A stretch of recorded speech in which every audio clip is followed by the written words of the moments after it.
rock solid. Oh, you lovers, stand with me. Rise in spirit, oh, you lovers, rise in me. Sing together, oh, you lovers, sing with me. Welcome to Elemental Castings. Twice a month, we will delve into one of the classic elements of air, fire, water, earth, and ether or spirit, and have a conversation with a different practitioner of the magical arts. Today's element is that of fire, heat, the spark of creativity, the sun at noon at its height, sweat on our skin, and the power of our will. Today we have in the studio Sharon Knight. Sharon is an initiate of the fairy tradition and a longtime practitioner of magic. She also enjoys a full-time career in the arts. Sharon has recorded 4 CDs, 2 solo, latest is Song of the Sea, and 2 with Pandemonium. She is also a partner in a film and video production company, El Mundo Bueno Studios. Hi, Sharon. Hi, Thorn. So, at our last podcast, we realized we needed to say our prayers and make our invocations before starting. So, let's all take a breath together.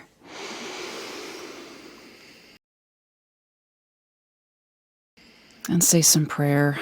Holy Mother, in whom we live, move, and have our being, from you all things emerge, and unto you all things return.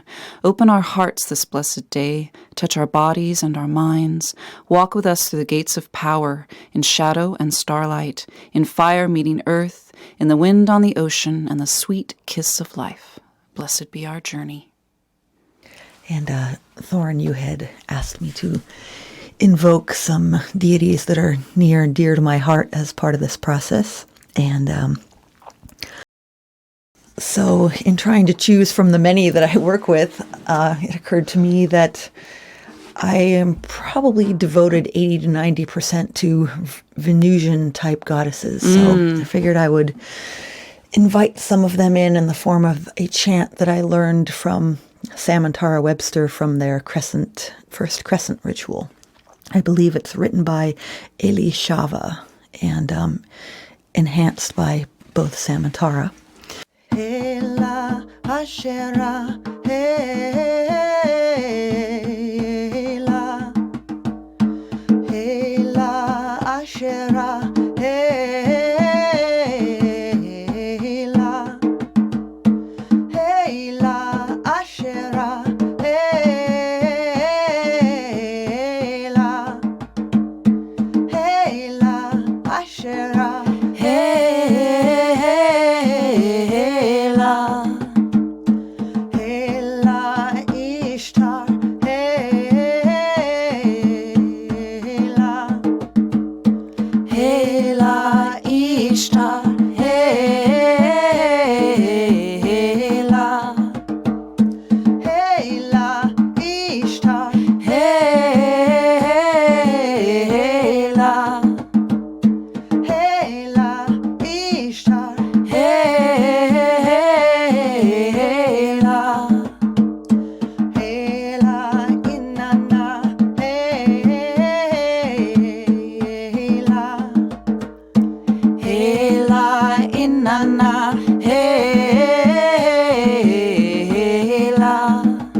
hail and welcome. Be welcome.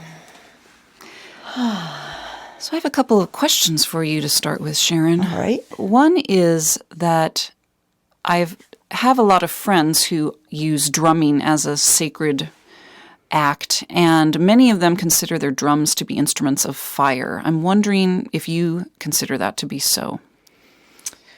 Well, in a manner of speaking, I actually can see how creativity flows through all the elements. Sure.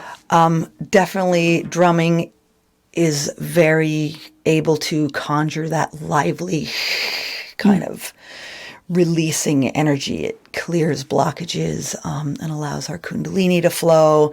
It can raise that really intense kind of thing. I also can see it as an instrument of earth. Mm-hmm.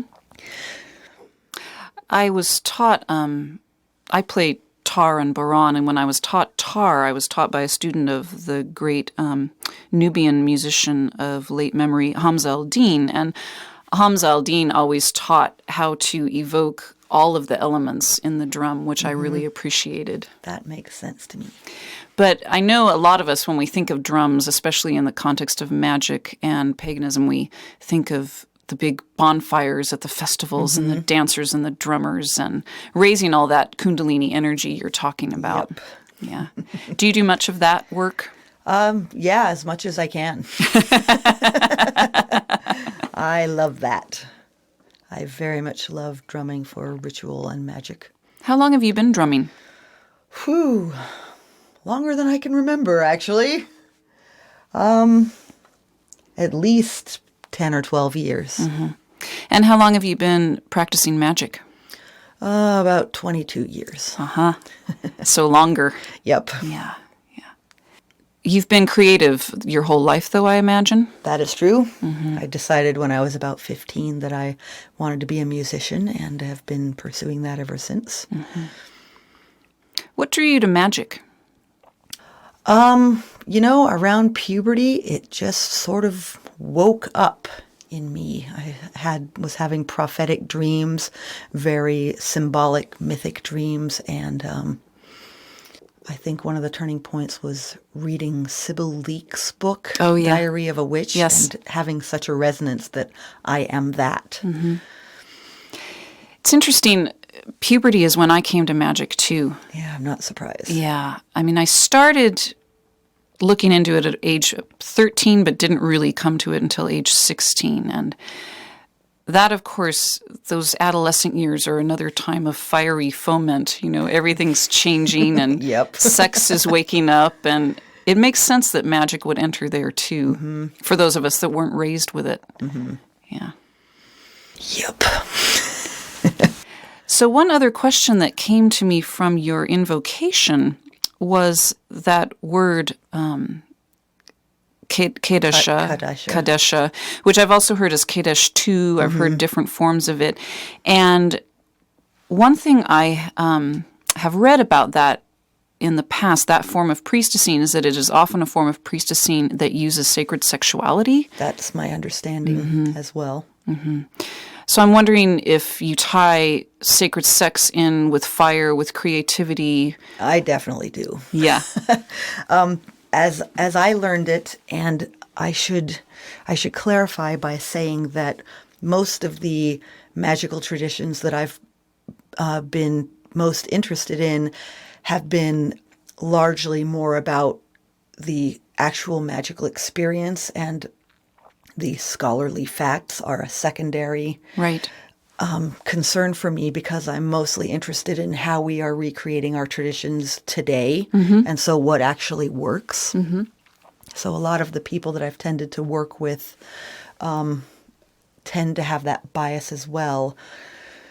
So my understanding of the Kadeshtu priestesshood is based some on what we can gain out of old Sumerian culture, and also largely out of visionary workings that I've done with various covens.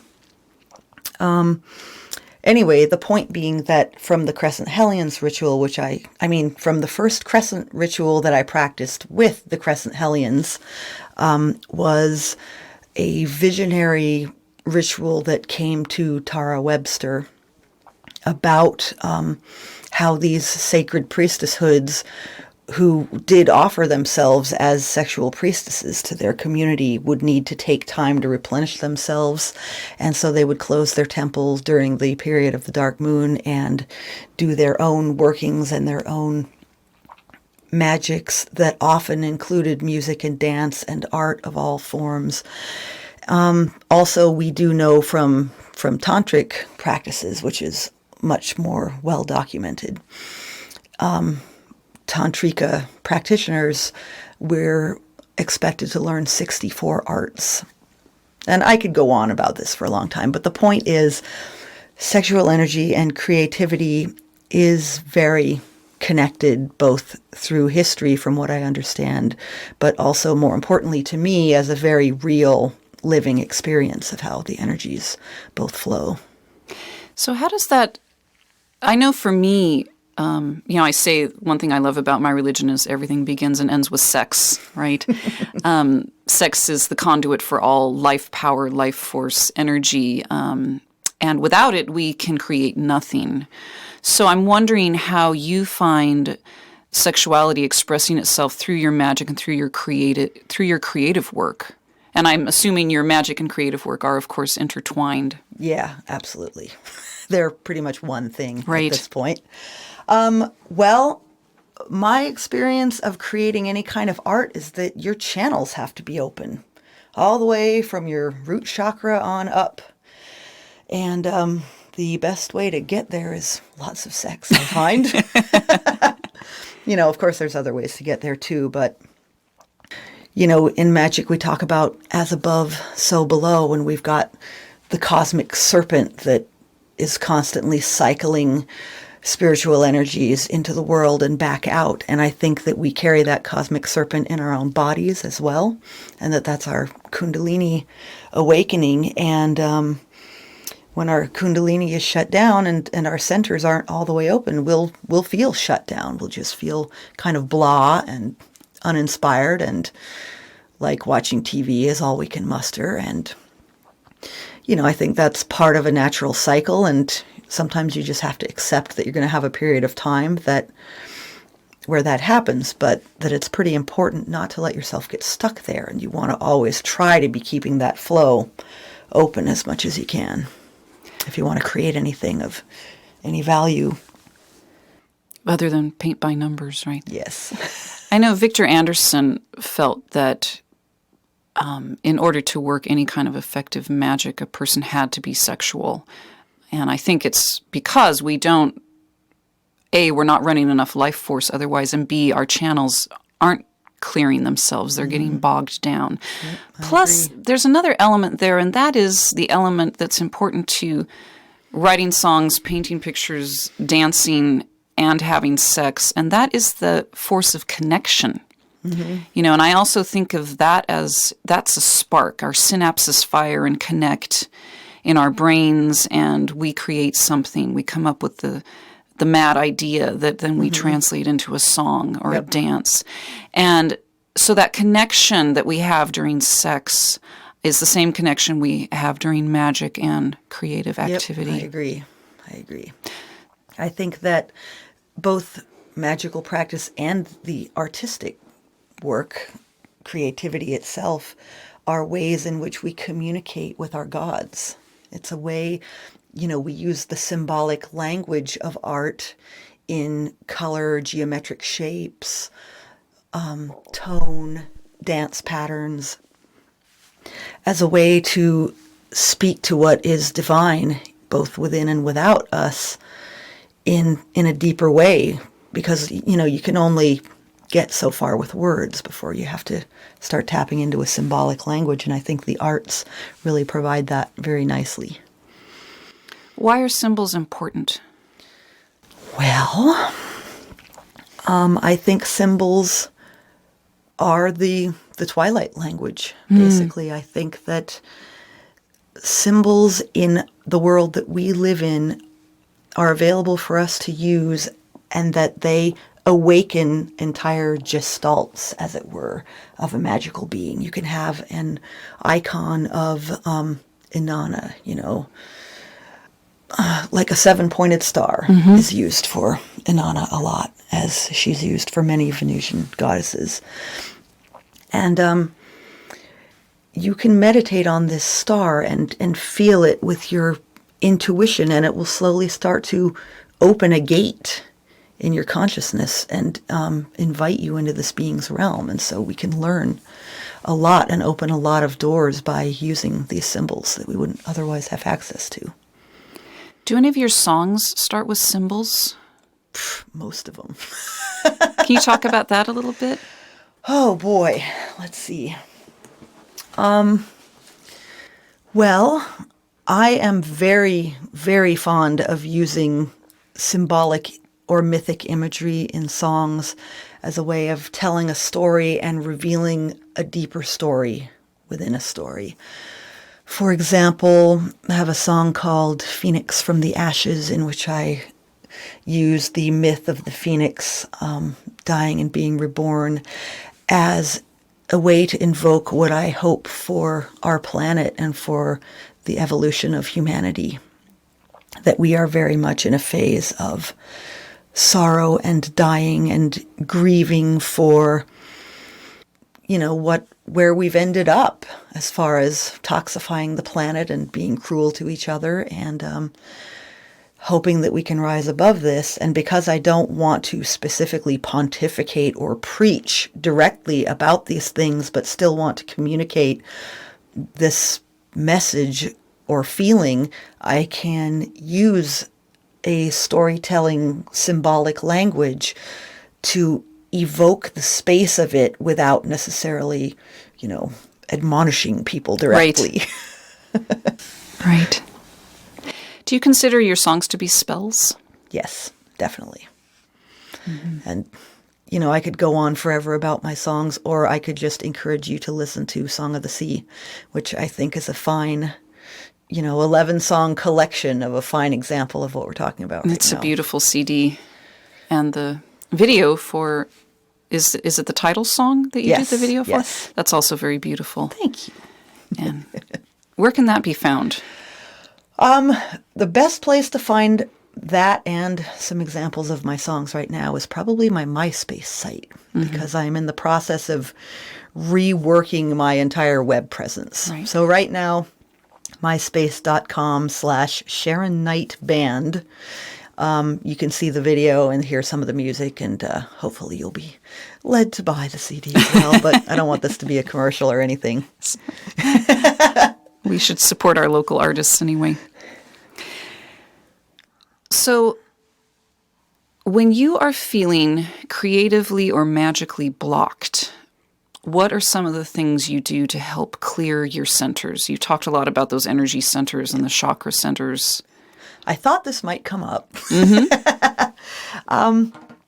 Anything that can move my energy, and sometimes it needs a pretty big jolt. I will go jogging in a forest if I need just a basic hardcore flush of energy. I will take a bath. I will do anything that's out of my normal routine. I will go to the coast and watch the sunset, or go up to the hills behind my home and watch the sunset. I will begin again a practice of meditation. I'm a strong advocate of meditation, and I have to admit I go in and out of it myself.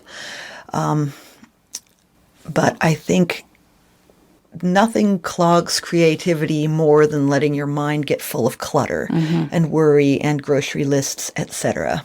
And, we all have that in our lives. Yeah. But if we can sit down to meditate every day, even if you can just commit to it for, I'm going to do this for a month, then you teach your mind and your psychic centers to ease up a bit. And then even if you stop meditating after a month, that'll stay with you for a while. And then it'll build up again and you need to meditate again. So just training your mind to push the thoughts out, or to let them come up but not cling to them and watch them. There are a variety of ways to do it, and a variety of books that'll help you to do it. Yeah, anyone who studies with me has to meditate, as you Yeah. well know. And I'm interested to hear that your first response for a big energetic flush was exercise, which is another thing I've found. Exercise is really important to me, and if I don't get enough exercise, everything is much more difficult. Whereas if I do, my serotonin levels are lifted, I'm more creative, I have more life force, and my thoughts and emotions are calmer, which I have the helps same thing. all the processes. Yep. It flushes you out with oxygen. So it literally cleanses toxins from the body. And I think most of us know at this point that toxic thoughts can literally clog up the body with Right. toxins. Years ago, a young man asked me, he had been reading, I think, Franz Bardon, the great magician, and he said, well, he says to start any operation, I have to still my mind. What can I do? I said, well, you need to meditate every day, but he didn't want to do that.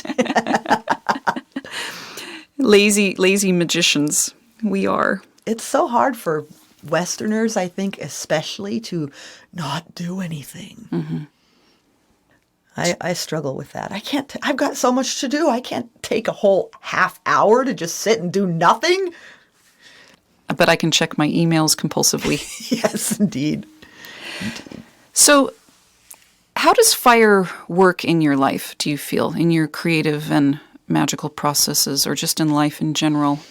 Well, when I think of fire as related to creativity, I immediately think of the fire of inspiration. And it's what most bardic types, right on down to as far back as we can trace, that has been the sole quest of a bardic type practitioner, in that the fire of inspiration it's like the fire of Prometheus, basically. It's that flame of wisdom. It's the ichor, the blood of the gods that we have within us, but that isn't always activated. And I think it's a core part of our great work, even for those who aren't magicians. Just anybody striving to live a fulfilled human existence has some sort of a yearning to have this fire of inspiration burn inside them.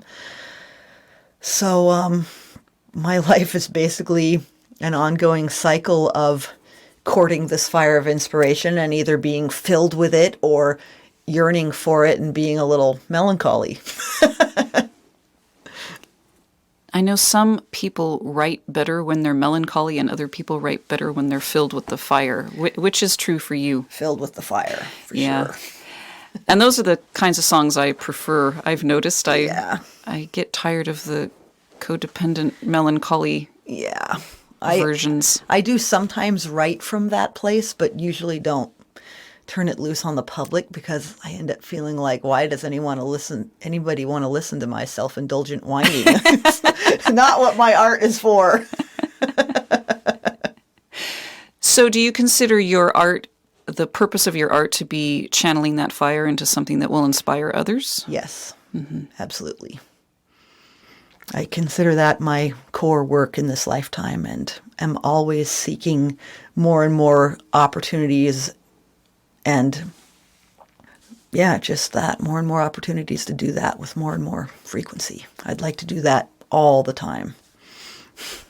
I would like to support you to do that. Woohoo! Do you do much work with actual physical fire?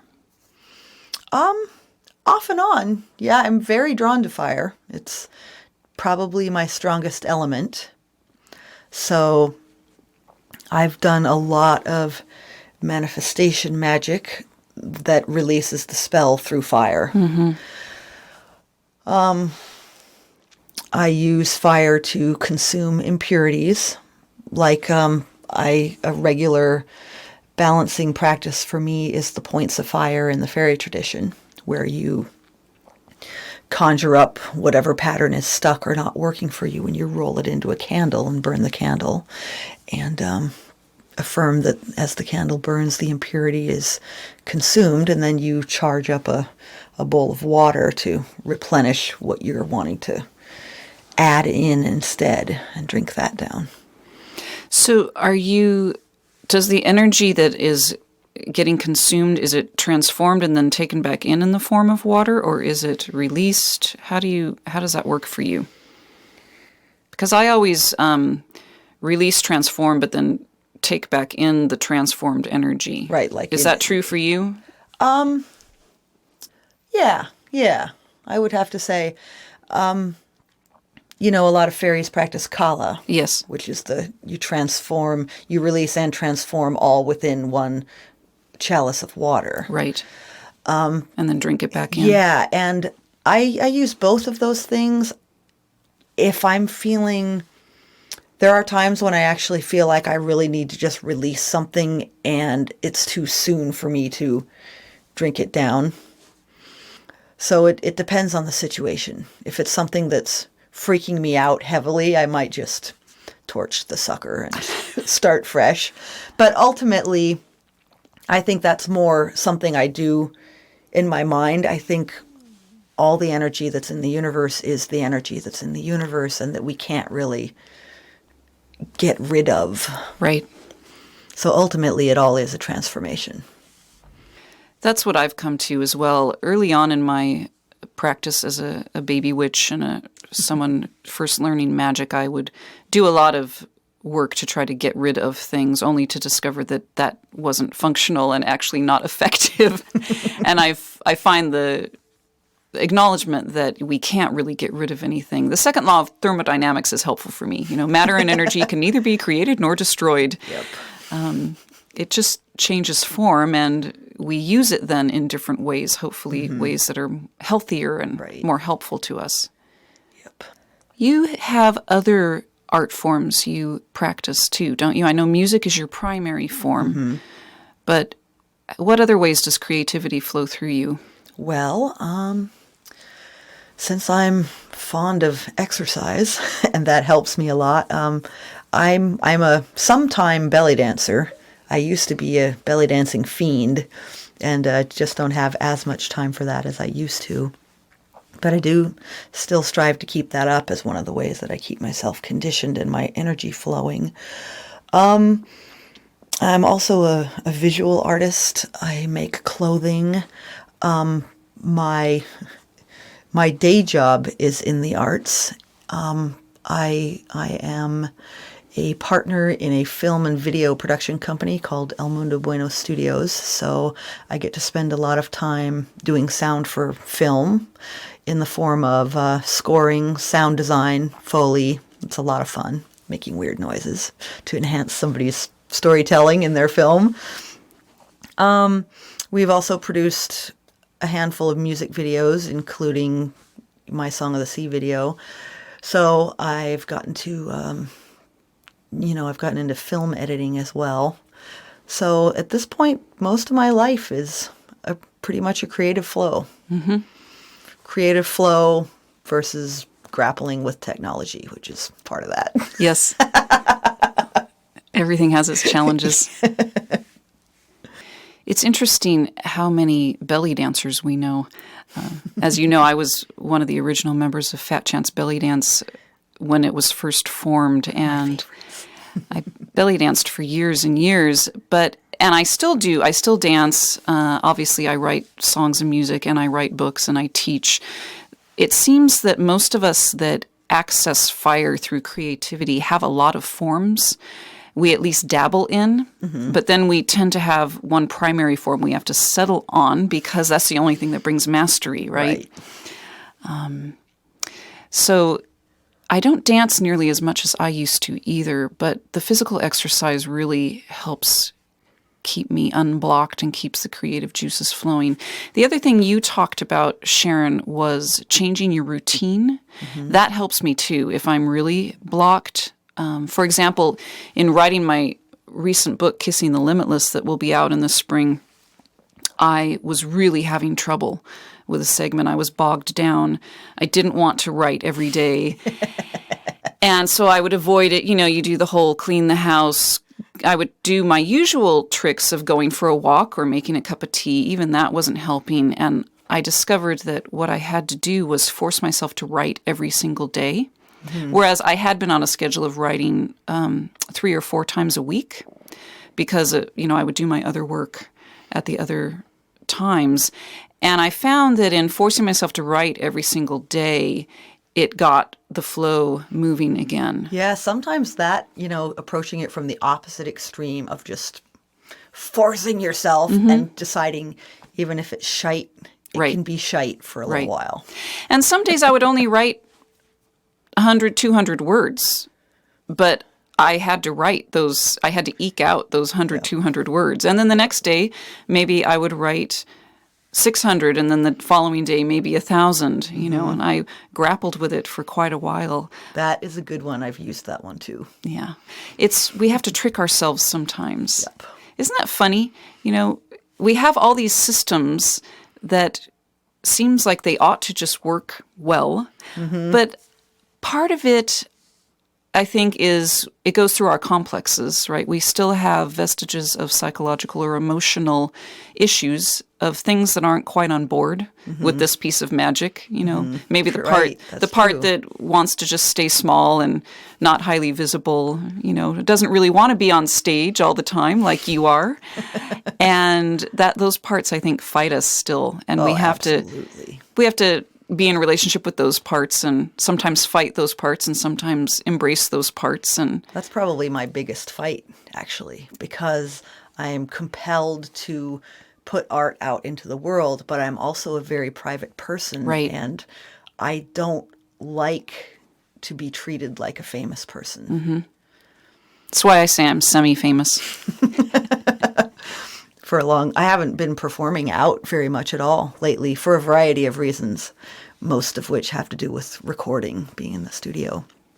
But I stopped, especially with my band, right at the peak of we were really growing. And that's a long story that we don't have time for. But I think I have a lot of that. I start to become well known, and then other people project this thing onto you, and I don't want to be made separate from people by being on stage or by creating, and so I then withdraw from that whole lifestyle. But then I miss the actual doing of it. It's my magical work, so it's an ongoing struggle for me to come to terms with how to balance those things.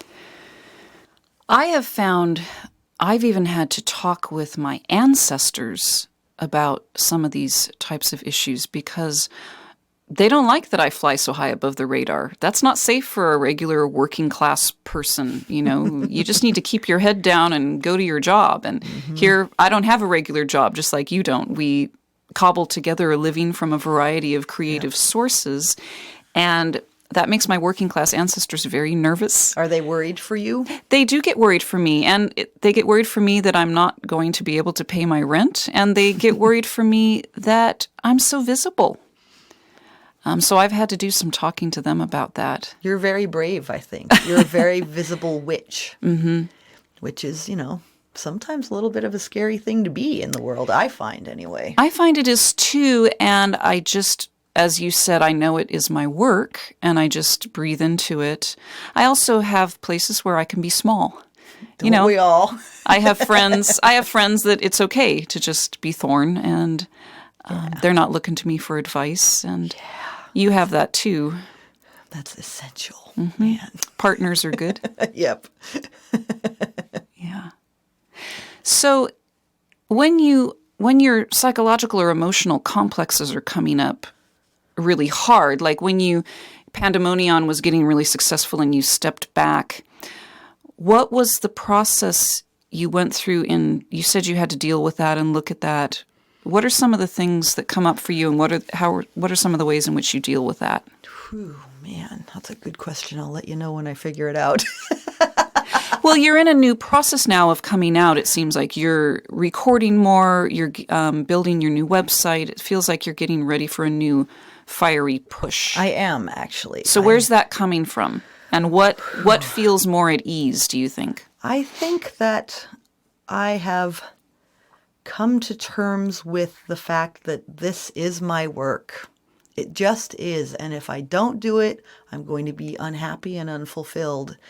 And it means that I am going to have to just deal with all the things that have scared me before, like some people creating distance out of putting me on a pedestal or resenting.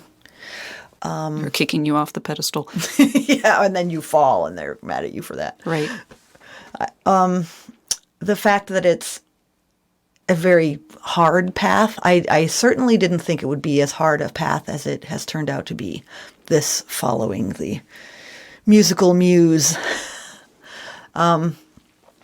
Because it takes a lot of time just to, not only to create, but the whole machine of putting it out there to people takes so much time, and a lot of it is time that you need to spend that you don't get paid for. So, Right. So there's an element of, I will probably, well, maybe not, I could be wrong about this, but I at least have to accept the possibility that I won't have much money in this lifetime. That could change tomorrow. It could, Sharon. it could. But I've had a lot of struggle with that earlier on that I feel that I'm more at peace with now. Always having a sense that I should be doing something responsible that makes a lot of money because I'm going to get old and I'm going to need a big nest egg. And actually, that doesn't feed me. Right. So here we are back to life force again. So yeah, here we are back to following the core of your being and trusting that it's going to be okay. Mm-hmm. Mm-hmm. This brings up another aspect of fire for me. You're talking about your life's work and your big magic is, what I'm hearing from you. And in fairy tradition, we call that the work of this god. Mm-hmm. In other magical traditions, they call it true will. The great work. Right, the great work. Your true will is a really common way of putting it. And that following our true will, though, requires what I sometimes call our small will. Mm-hmm. Finding the work of this God means, what's my work today and how do I show up to it? Mm-hmm. And so what is the fire of my will that I'm going to engage? I had a cold last week. One day I didn't go to the gym because I really was too sick. 2 days later, still kind of tired, knew it would be good for me to go ride my bicycle to the Y and work out, but still didn't really want to. Said Thorn, just engage your will. You have all these years of magical practice, right? Get on your bicycle and go to the gym. And then, of course, we know what happened. I felt so much better. Exactly. Was able to get more work done. So I'm wondering, what are your will developers? That's a good question. Right? I mean, I've practiced magic for so long, it's just part of kind you. of there. I know. I mean, I'm able to do something just because I said I was gonna. So you already have this baseline of will. Yeah. But that doesn't answer your question, of course. Well, here's But an some answer. days it's still harder than others. Yes, that is true. I guess I just do something. Pick something small that's still part of that. And then that gets momentum going. And once you do the small thing, then you start to feel a little bit more, okay, I did that. I'm on the other side of that now. Maybe I should also do this other thing. And then you start gaining momentum that you can draw on. And one of those things that people can start doing, which I'm sure you'll love this, is just pick a simple magical practice and do it every day. That's right. Even if it's just for a little while, it can be a 5-minute thing. Mm-hmm. If you're really out of practice or depressed or have a really intense job, whatever the reason is, it doesn't even have to be a long thing. It could be a 5-minute-er. Just do it pretty early on in the day, I find anyway. I do if too. I can get the momentum going early on in the day, I have a lot more productive day overall than if I lounge around and check my email and, get going around 3, which I also do. But I find that my energy is better if I can get meaningful things done in the earlier part of the day. For those of you with jobs that you have to be at 8 or 9 in the morning, I want to point out that when Sharon starts at 3, she's going till midnight. That is often the case, much to the dismay of my loved ones. Working a non-standard schedule can be tricky. And when you work until midnight, you often want to sleep till 11. Right. So that's basic. You're talking about basic magical practice of will building, which is you start with that small spark, and then it grows to a larger flame, and then a more steady flame that we can draw on over time. And then when we really need a huge fire, we're not starting from zero. Right. And this is where I find a lot of us fall down with our magic and our creative work both, is we want to start from zero and expect something to happen. And it just doesn't work that way. When I was a young witch, I thought, isn't magic great? I can just do magic and the stuff I want will come to me. And then later, through the School of Hard Knocks, I learned that actually magic is a discipline that takes years to master, just like any other art form. That, sure, you can start to bend the world to your will a little bit here and there after you've been practicing for about 20 years. Right. That's why they call it the craft. Yes. Yeah. We don't have anymore in most occupations this concept of apprentice, journeyman, master. Yep. But really, magic requires that. It does. And some people are in the middle of nowhere and all they have are books. So their lot is harder than those who have access to teachers or groups that they can join. I agree. That good old one-on-one human connection is pretty powerful. But anyone can light that spark and feed it on a daily basis, whether they have a group and a teacher makes it easier. But anyone can do it, I think. I think so, too. Yeah. And that's another reason why our traditions are so powerful, and I think gaining power right now is a congregation is not required. It's just of help. Do you work regularly with any groups? I know you have in the past. You've mentioned the Crescent Hellions before, and I know you are a fairy tradition initiate. I know you do some things with that. I don't have a regular group that I'm working with right now as far as a coven type thing. I'm being pretty solitary, although I do some semi-regular work with a small group of fairy initiates, and I do some also semi-regular work with the Stone City community. And but other than that, I'm in a rather solitary mode. I'm very much about launching the next wave of creative endeavors, so that's taking most of my energy right now. I'm in the same boat. Yes. Do occasional work with a small group. Most of my work is daily solitary work. Yeah. And I'm very much looking forward to being at Stone City for Samhain. Me too. Anything else on fire and creativity, Sharon? Let's see. Is there anything we haven't touched on? I have a little list here. Well-prepared guest. I try. I'm not as well prepared as I'd like to be, but you're a very easy person to talk to. Yeah, I think we've touched on most of my points. Actually, I think one of the reasons that I was drawn to a pagan religion is because of its emphasis on creativity as a celebration of life. So I guess I could throw that in there. One thing that's coming to me is a sense of joy or happiness that comes when we're connected and when that spark is alight within us and we're doing our work, whatever that may be and at whatever level it is. And then that happiness, I find, feeds the fire even more.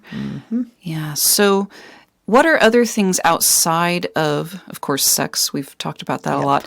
Our favorite thing, sex, making music, making art.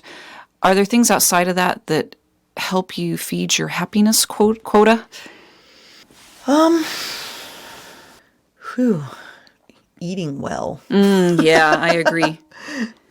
Oh boy, being in nature. Absolutely. Being in nature is a huge, huge thing for me. Simple things that all humans love, like sharing a good meal and some wine with friends who inspire me, being with people, traveling, of course, when I can. I think everybody would benefit from travel if they can do it. Pardon that. Those are the things that come to mind, I guess. Do you feel pretty happy these days? Yeah, I'm getting there. Yeah. I'm getting there. I feel concerned for the world lately. I feel that too. So I've been thinking about that more, and if there are ways that more things I could be doing to help somehow. I haven't figured that out yet, and it's beyond the scope of your topic, I suppose, but I do find that creates, the conditions of the world create happiness challenges for me. Yes.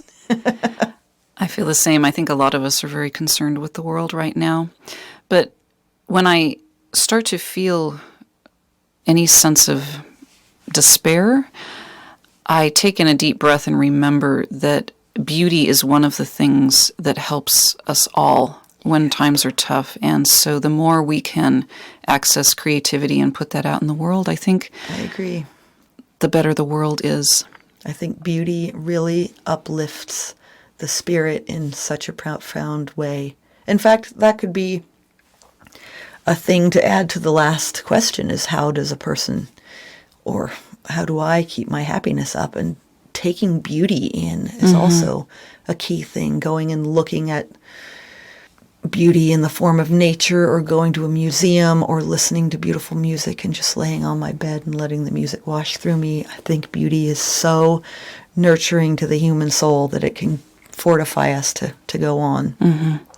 And I also think that if we really, the best way to find within ourselves how we can contribute to making the world a more beautiful place for everyone to live in is by finding that core of true will.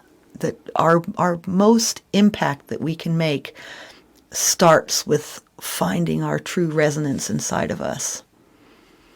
I agree. I'd like to close by just leading us through a brief fire meditation, and then if you have another chant you want to sing, we have time for that if you wish. So let's all take a breath and imagine the powerful sun, wherever it may be right now. It's out there.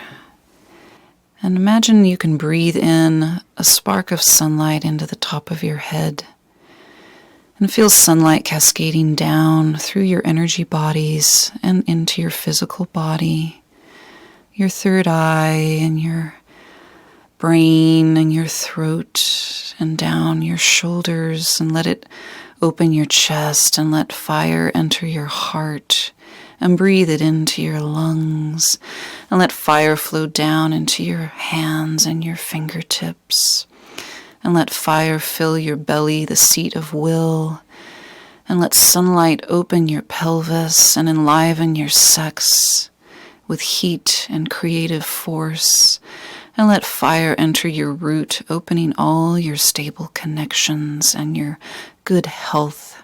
And let fire, the fire of the sun and heat, flow down your thighs, through your knees, into your feet, and down through the bottoms of the soles of your feet. And you are connected by the power of the sun to earth and sky.